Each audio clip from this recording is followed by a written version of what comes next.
Assalamu alaikum badi jubir lalo bo mobe kontone toni konton di malla albe Eco TV International the People's Choice la jibe kantenti so bidum felentin natanale bakkole pour kanana nim fondin kele diam ko wala mi yalon ko bakwele bele ngajele ko recently reports jamawol fintitele ko mol kata ni bakwetele kulun jama bije filtele kulun dol bije boytele ya bodis woldo jele mom bodis woldo fananje so amu kulati mi yalon ko ani ku ya warta bakke ni mol baka chala ko to yela miro fo min kat na mol kata ni bakwe anin fanay simina keno fo mi bat nañu bakwe stop no so albulanoma alnal badi mala rohiyatu touré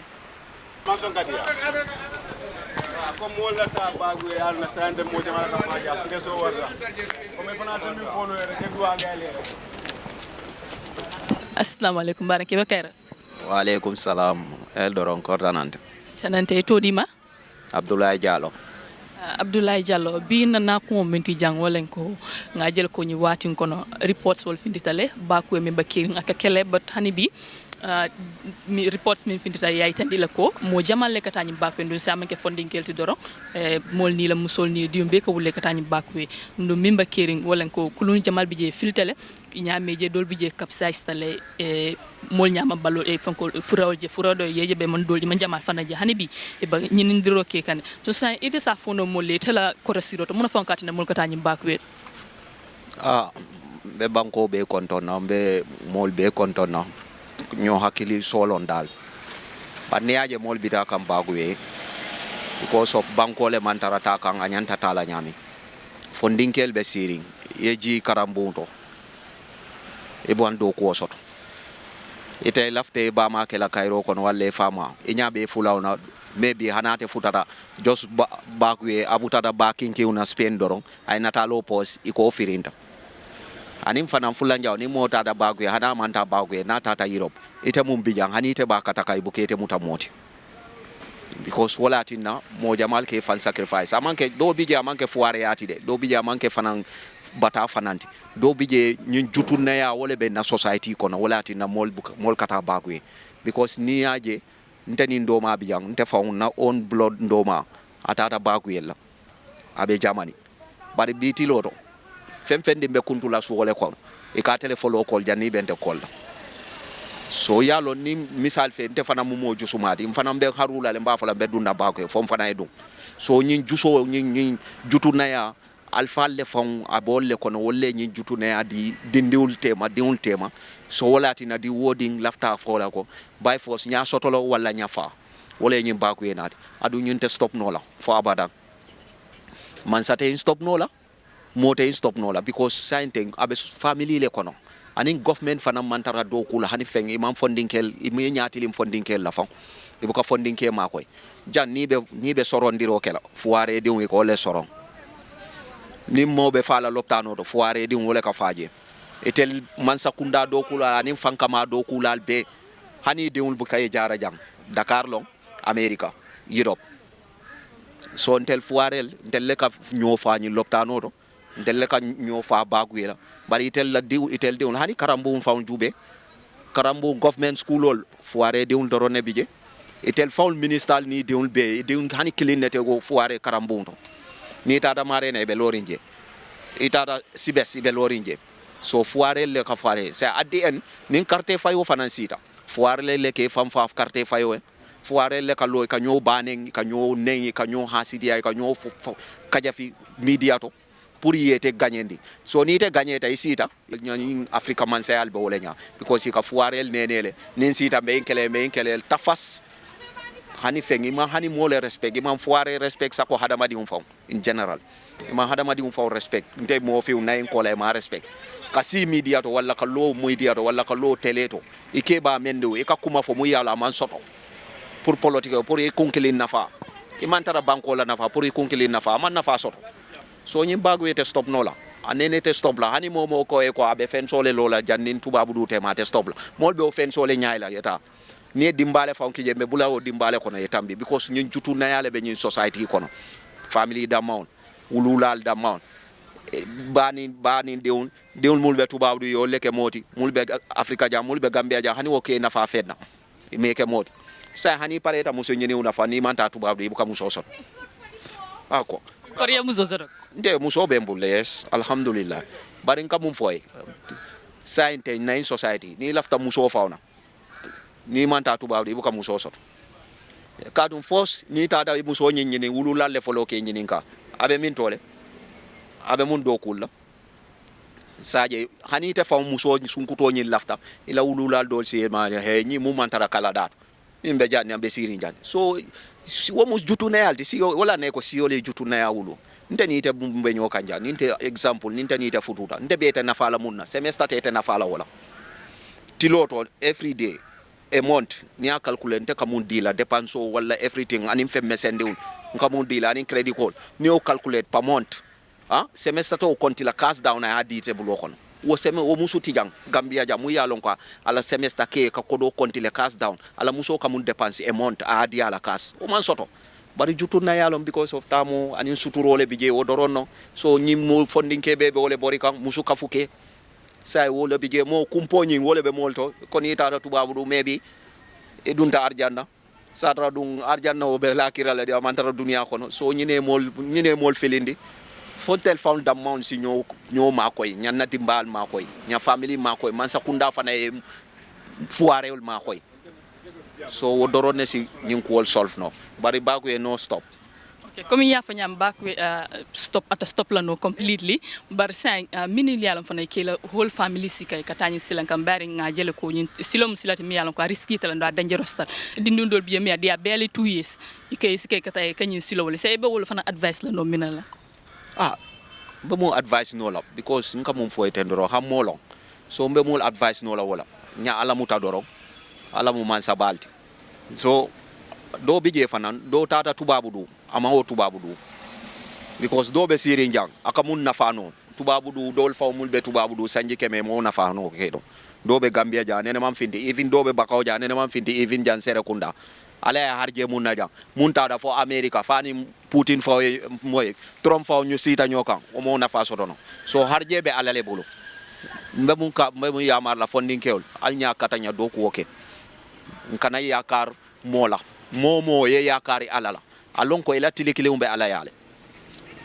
ye nyakasi mola kuma kauna hani la family kono ye nyakasi la kuma kauna because sometimes it lako suku dundi la mine kono because ni jutunde abasa mbeka ni fana nyaay sidoje bitali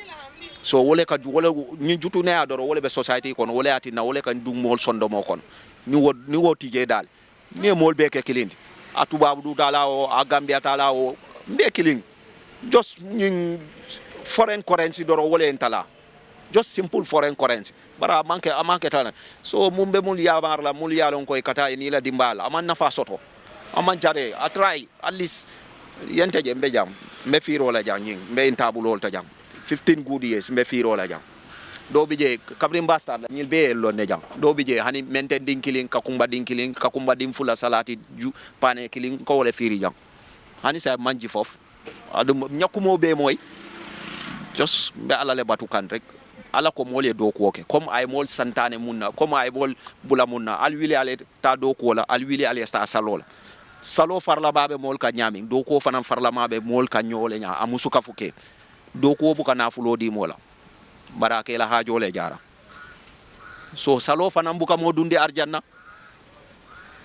bare ila barakendo ka telefolo ko is just an exam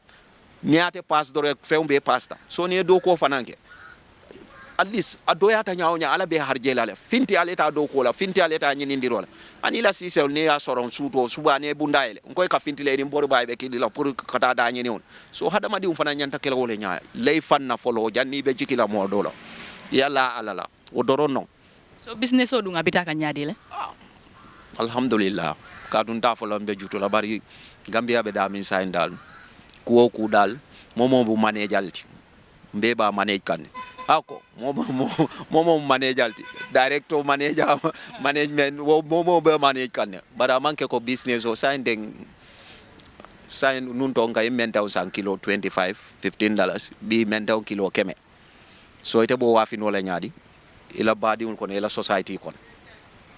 te mo jamata ofanola ndawalo fa mu problème molti because dépense sainten ke mun ka dépense konti 1000 ka di ala musola wole o be kerin sai amansia so mbañol wol fanan ka katale ni tada ni fewn mum firi iko wole kafunyo ma ya samba ya at least ya tabi ani ñi tubabu dun kol wala tina mol ka fo mol bita bagu ani mol bita yiro mol bita te wolle mol sutura Gambia ni wonten to mbinu nyapita baro fanka hako because nin tubabu dun kol tijang every end of month ya jube de Gambia nin 100% no 95% kordal be momo la mo kelimbe tubabu dule so mo keliunyi every month adoyata nyawnya 200 euro na okina wakaf mo mon dépense so ne andila hana ma complete no so wole mol sutura amanke ko jang mo tija mu yalon ko asafa be do ko la Gambia jang ala kol ay kol solf no amantara tapale dato ani sunyar dato ya baraka bake barinka alma ko be soneya assalamu alaikum bro rebe kayra dong to dima Ibrahima ok bi nata nan bakawto janne pour nim molye kacha ko la mi yalla ko len bakweti aketa kuti mi yalla ko ni ku yasembo warta parce que reports wol finditale mo jamal le bije itata nyim bakwe la kulun jamal bije filtale kulun dol bije iboytale modol kanatale modol mankana so say itala ko rosido to mun kula fankatina mul katani bakwe la wala because banko be kole yari ne ifinta do mal fangol tuta bako no le yana ne na boy jamal le fangol tuta ji so I understand because banko be kole yari ne Gambia scienten document ra banko kan even scienten bol ba plan kan nakata bagwe yeah and they are right document ra banko kan foyta bagwe how for do jama ba risk kan ne pour kata bagwe pour sinin sama ye la family bondi bata kono haninta manta way dol kay mom wala ya fi soto la pour eta sa fay lafta falete ma fitni soto kata wala jumante ngala kulungo be jiyo kono na time le mansi na sita rek mbeda so ifana basilo kan mbesilo kan of course na kulungo be jiyo kono dana say bari alka moy le fanan dum ngal ne mol jël min yalla ko doli tatale murtana e ka fanko testimony di yalla la comme like silo nyin kan ariskita bakel denja dorona biji so even if alko moy fo hani bi alba wiling la kata wo silo kamba fo yes to be honest to nyalen nak ye ko ye dunya kono feed lang anin concept ni ya soto e kadale ba yalla modol fana be jang to nyalen nak ni yaje bite wulle la banko kay be da bagu e murra ko tenke si ça man easy man banko man ra easy ring tonya len nak banko man ra easy ren nak wala na boy jama bi je be la life sam kan even tem fon be lorin nse jeki no la ngata nak comme nga fay nyami rek standard li nak lu ma jiyo ko no de ba ko no de so nse ta no anytime any seconds c'est fo ñi silo enene experience la wala juma ñi bagu silo ni no na ma experience way nga boy jamal sambale fo waya ba yalo ne ka kulungo ta ita but ndala watu le man si okay so bibi lalo ni mi yeta bula doro ñi silo bamta le leta bibi lalo ni 100,000 na maybe sa sam no le nak because nga jom fa nga jom na boy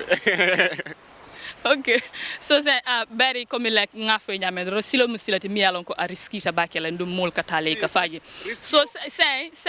mol fana bijel min yalon ikela full family basica e kanyi silo mute kata bari han recently min fon findita ngaje natalo dol bije mol bije bi couple sula bijel min yalon ko ini dingol lebe silo ka ndu dingol mi yalon ko do bije fan he is maybe barely 2 years or 3 years fan so o sifal fana ete muna jawoto ani ba mina folo no wol fana bari dindul fana do ata silo nyi riskita banko la ma easy maybe gael la fi ni wala me ko ben yaron ni la family man student aussi fa yaron ne may dol ka du fon ite kono ite fon bu ka long way a riski dalen nak to nya ko tilin way how for do me kala nyaari de gambe be jang do ko pour e do ko so is problem wala ase ndefa mo belorinde pour nga job ke moyen jo good salary la is problem now so banko ma easy wala na fa bol yata rek bol ba riski sande di nol beta kan ne musol beta kan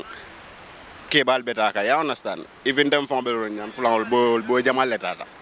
so de inanta katale ya fay do ko nyini le masoto wala jumante a gambian tol nga do ko nyini janne masoto jan do ko ndol nga nyini le masoto because jan ni be job fangala moy lolu boy ko do ko ka domol oto society ba min dani la masakunda bulu masakunda mom ye bol mako e company side project side lo ye bol employ bol invest do ko wala official wala milsa no fansay bol ma koy gambianol youth manol mole dogol soto because why project side ni na raji be gambia jang project side ol man siade sis wana youth man jamal bela life risk kankata ni bagwede so bagwe nak ate mu fengole de mi yalanko to nyalen nak mo buka duwa mo eta ba ko no tuje way hamen ko wala ka sabu so e hamo minti ni momo adisa furu kada alo mari futa kayro ko no yemme wala ma beeti woto say ba mina folo youth sol fane minil yale kata ani minil yale manta folo youth sol kay momo ya programme pour kada ndega duwele ko alo mari ale samba kayro kono ye futa kayro kono wala ma beeti way comme like ñing kusival kay mom ni aje youth sol fana betay xamole be ji so xamole be gael la gaduwaye o dam mal xamole be la nak ni momo ya ngani ya mom ko la fakata bagu ya lo mari ale futandi kayro kono wa enter youth man stop no la nga fe kanata bagu because ni dara bagu problem ni manta problem on be kan ta solve no I cannot solve your problem ni min beta so min keno da ma duwa da male rek abanta baraka bake assalamu alaikum barake bakara kara do todima de ka fonde ko famara sane yayi famara sane okay famara sane abi muy mun nak moti jang wala bakwe la karol mi yalon ko ka jele an barinke jamal kata kata na barim musolu ani dolbi je be dingol sikale bi tani bakwe la mi yalon ko musilalti mi yalon ko am mo kumpa dimo dorona bi ko liya dorona bi so sai fo itela korosiro to sa fo no molle ko mun kula fonkati na mulkata ni bakwe nte ajala obviously ne aje mulkata ni bakwe la nyimman sakunda min bi amanton nyafa nyimman sakunda alan kam fo nyimman sakunda amantara geta youtube alan kam fo amantare alan kam fo boy amantare la position boy ntol mon youth manu ntol dega boy dega dal mam fenje nyimman sakunda ko be batala ba kere rek boy nyimman sakunda amon nyafa dega nyimman sakunda amon nyafa wala na gete yuso mo be kata bagwe dega it's no solution obvious fonsita sai comme nini mo jama fana ndiamu te ka fene like do ko wala masoto banko kan wala tinna ike indiola katani silol hani ya telefon ya lone ko balwoni sa yala biji sai fe fana bulata mol ko na min yalon ko yedo ko nyini le masoto ban wala nte obviously nte mbijana ni na mecholo bija nte ni na mecholo bija nte asodum fon ni na mechoko yolo bija ngana jana rek manke bota talat ndaka na jana rek ni boyo rek ndaka maso ya rek ngana jana mo bakaw jang bakaw saati ko no nte ni bakaw saati ko obviously man sakunda ndola yo nyame amon nyafa amon nyafa diga amon nyafa sa woto sa bari comme sakunda la ko me nyafa sa ite ba mena dani le bulo ko no improvement dami to karola youth la ko wala tente obviously why until that you need a change right now until wolong think obvious woto sa mena be kele advice to youth sol fane ndaba mi fola like alan saying Gambia akamten yo ku yare ndem no kere among easy ko yemol soto nyim bakwe silo kamya ko mi ibadi nga wala friends la wo family mi yalo kay silo muta ala yake min jodo yata je wala mo jamal bantaje na friends yama wala bantaje obvious almeta la nyala ibodulati abaraka bake bro, how are you doing? Malaikum salam, I'm doing good. What's your name? Abubakar. Abubakar, well, what we are talking about today is regarding this backway issue. So we've seen that many youths and our sisters, they embark on this journey, which is very treacherous. So what do you think that is very disturbing people that they are willing to risk their life to go to this backway? Well, just from my understanding, people usually do go to backway for greener pasture, to help themselves get survival so they can feed a family. But it's dangerous, you know. Something that is pushing them, it's poverty. Some of them are not able to take care of their families. Some of them hardly have a square meal a day. So they want to go to these countries to get survival. So that's why most of them travel to the backway. Are you also among the people that want to go to this backway? Well, no, because it's very dangerous, so I don't want to go. A lot of risks are involved. Okay, well, we've seen some of our sisters and brothers that are married. They will take their kids that are almost barely 2 years or 3 years, and which is exactly pregnant women too. So, and which is very dangerous to the health of the child and the pregnant lady. So, what would be your advice to those people?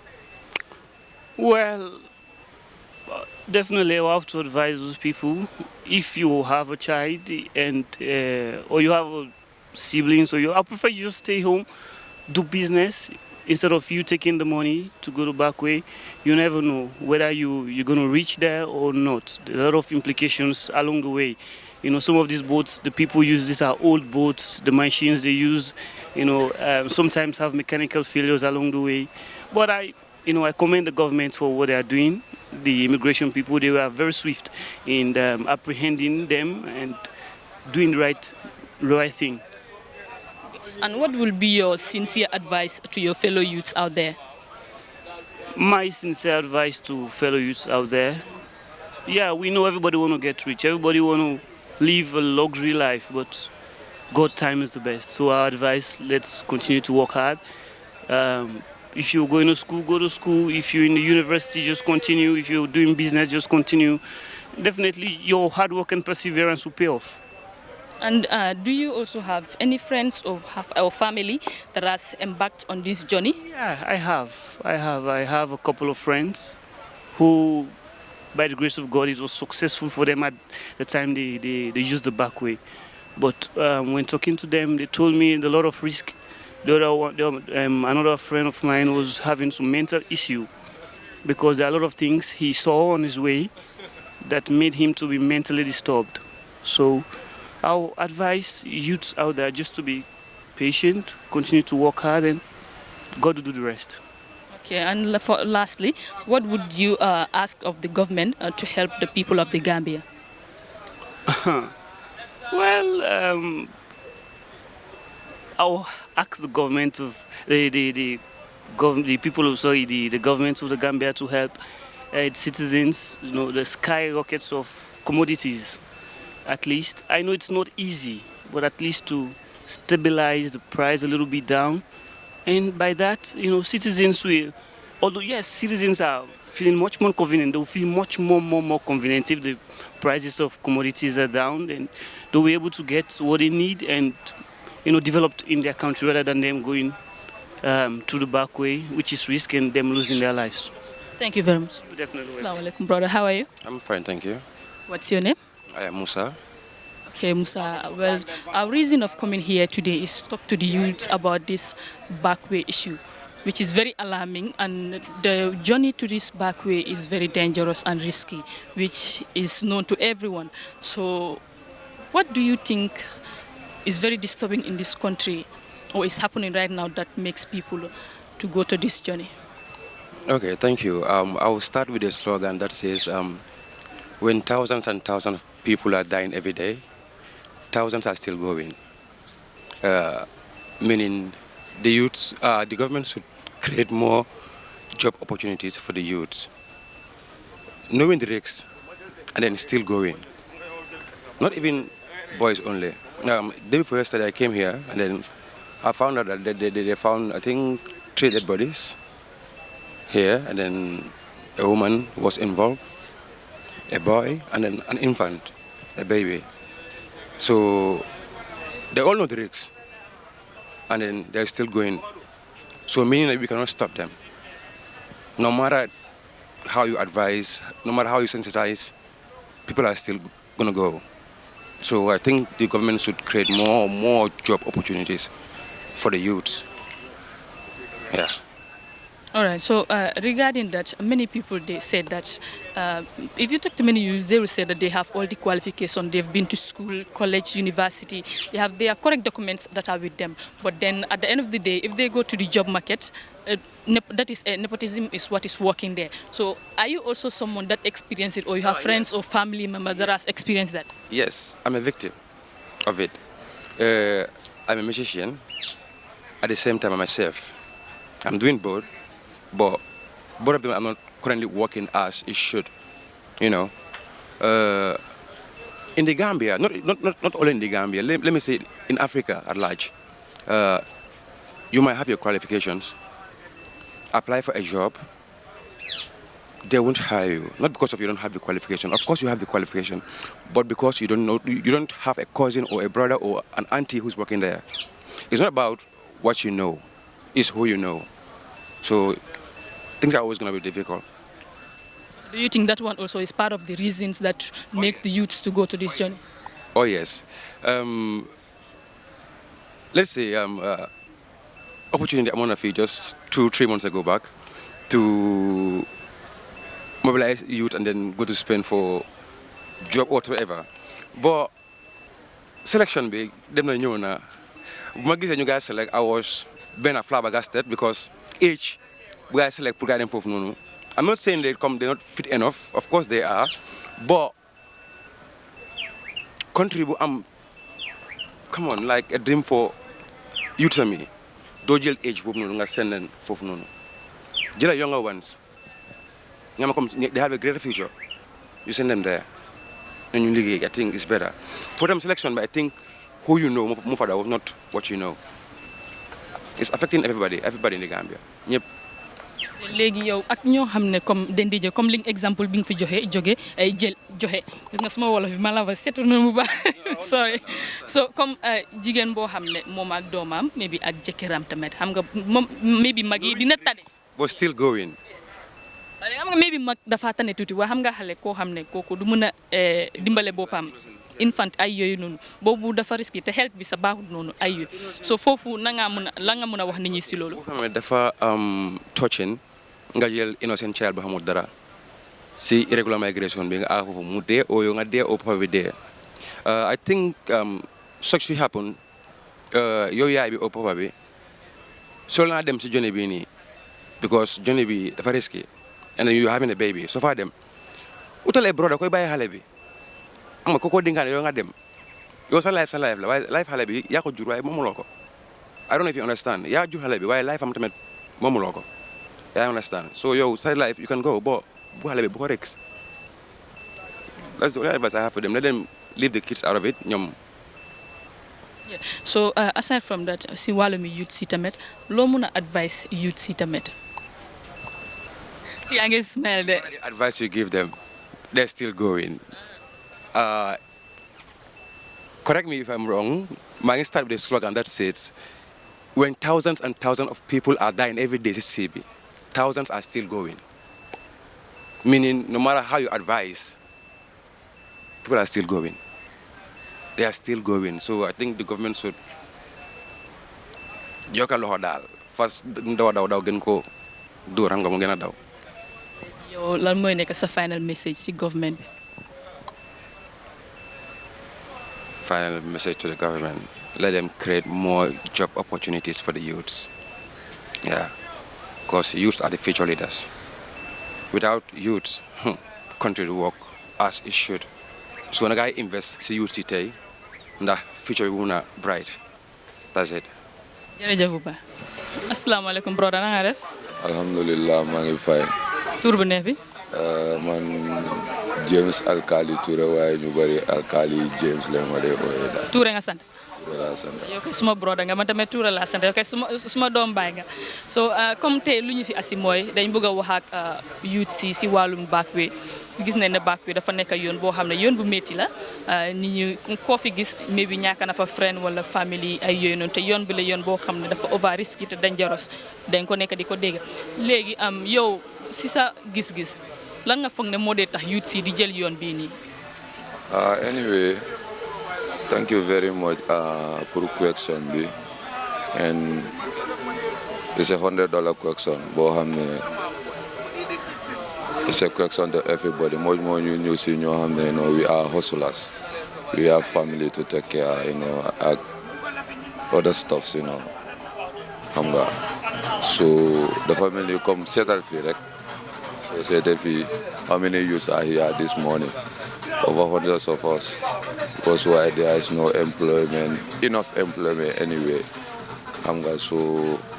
factory amul boo xam ne da nga wax ne ok léegi you see jeexal nañu school dañoo dem foofu pour dem uti liggéey or even suñ demee sax they wouldn't be lucky, understand nga so fii majority of us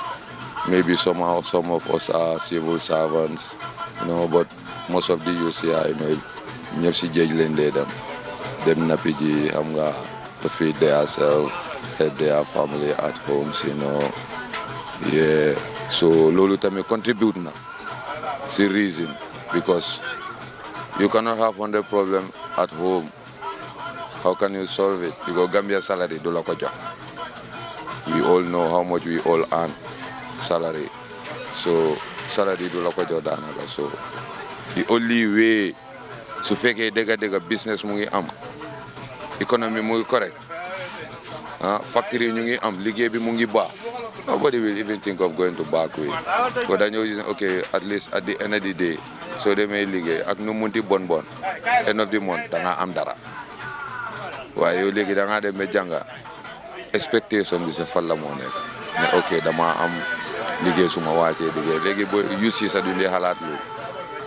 so the only belief they have that is the solution to their problem and their family problem loolu moo tax gars yi dem back way léegi ak gis na ne tamit back way bii nii ñu bari dañ fa dee dem léegi nekkul ci thème boobu nag da nga dee dégg ñu ne youth si kese ñoo fa dee dem waaye léegi da nga gis jigéen ñi sa ñuy dem ñeneen ñi jël seen doom bi ñeneen ñi ñu ngi biir da nga dee dégg ne sa ñeneen ñi sa gaañ lifin di si biir gaal bi leen dee wasini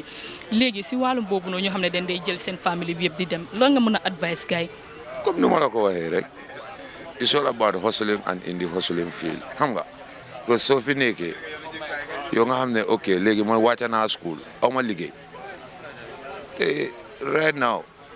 much more in Gambia here doo mën a wax ne góor yi ñoo dee gën a ñafe daan jigéen ñi even women are hustlers they hustle like us understand nga so if they see the same opportunity whereby su fekkee dëgga yàlla meeleele ba ñu dem ñu dugga it can help them they can help their family and we are all seeing that sis we are all seeing that I can 100% tell you this for free right now much more this 20th century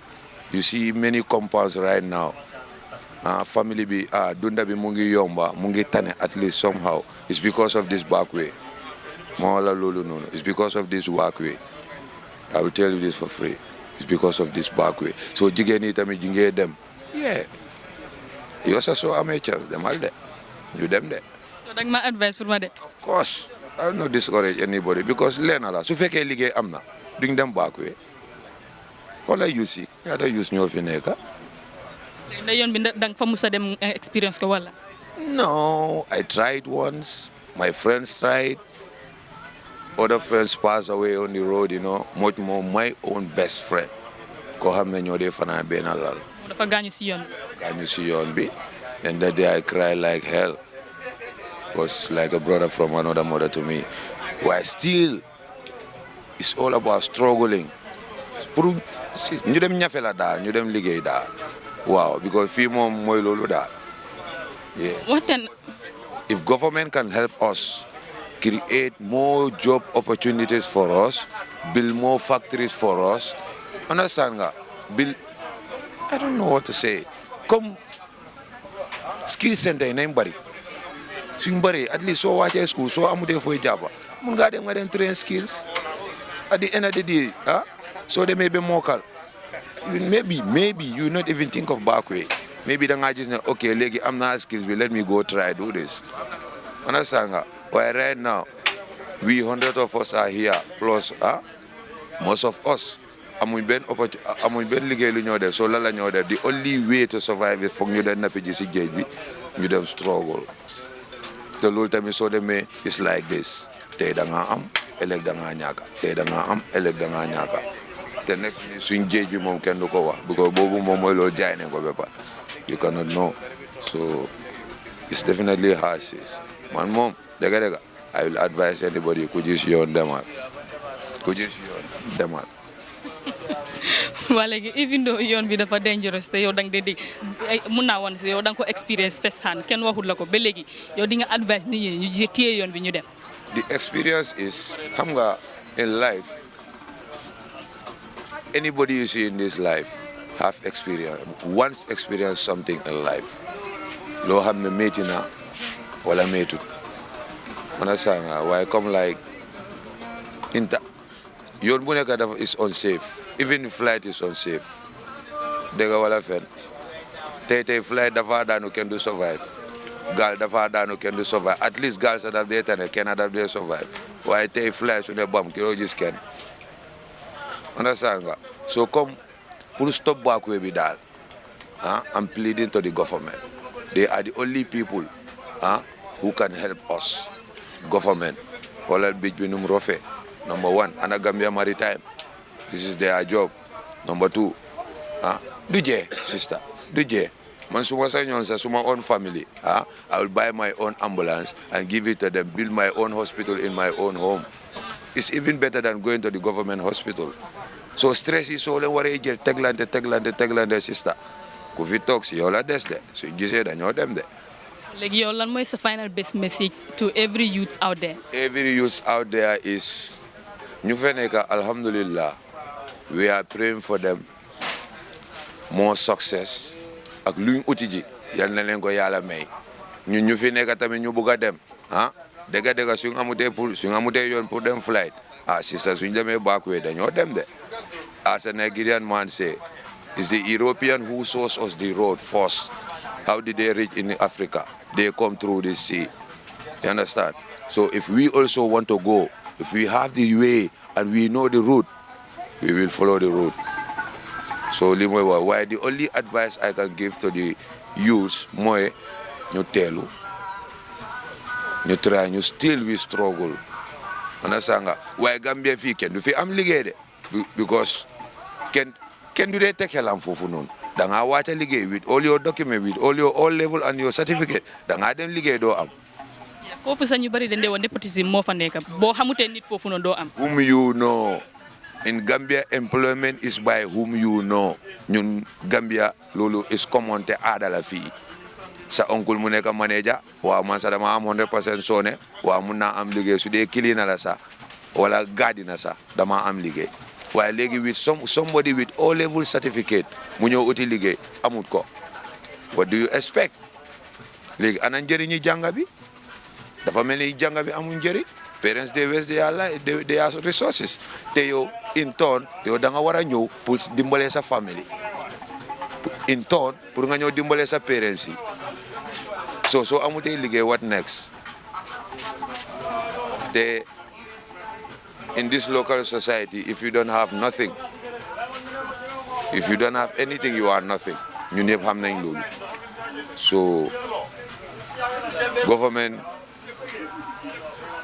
is the main problem in this country. Ñom ñoo ñu wara dimbalé. Billahi government suñ dimbalé youth si, created youth si job, build fisheries si jeji, isi gali. Sister kenn ñu dem backway na liggéey am skill center yi am factory am ñu dimbalante sister before driving these $1 million cars youths are here hungry, families are at home hungry, they don't have nothing to eat. So you expect us to be sitting down from morning ba time bi ngay dem tëdda foo leen ñu fekka ñu dem fii leen dee am naka leen dee amee suñ booyee ñu dee dem nappi ji suñ ñëwee ñu dem ñu dimbalee gaay yi may ñu jaay ñu am. Why that? Because there is no job. But if there are jobs, sis, everybody will be engaged.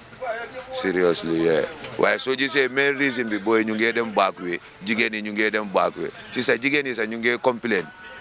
the hardness of this country. Te ñu right now a complete man with so you say a complete man jigéen moo la boot ndax du so this is it. Jërëjëf ba mbaɗi jiɗɗer laalo komi ngafala noon komante ñamindoro bi natanale bakawla ni bakaw fondin kele ka cak wala mi ala keta bakwete ɗum bakwe keta koti mi yalo ko amu jonila timmim mol kata je kata fondin kelen musolu kewolu dindingolu sen hani denanol be mol kesi kale kata nyi bakweto nunga keta kute mi ala keta ni ku yabati bari kajal dol ika foyni yola je dol ala ke mako le futa bari hani bi ngam fo mo jamal le min yalla dol mun na brodati dol mun na sistastina onkul na nisi sol so sang doron ning boy sol kacatale ndu ye kumo min fo doro wolen ko batal ba banko kanja do kute jam wol katine kata nyin ko ma silo la tente ndum ba kumo dan la masakunda bulu pour fanan ay yut sol mako dol fanan ka fal ko hani bi ni silo seto ben silo mutala pour eta bakwe so al Eco TV International the People's Choice follow kanyum ku jama natalena al nal badi malero yeti tour al yatra fanan kam follow Facebook TikTok Instagram and YouTube ko wati do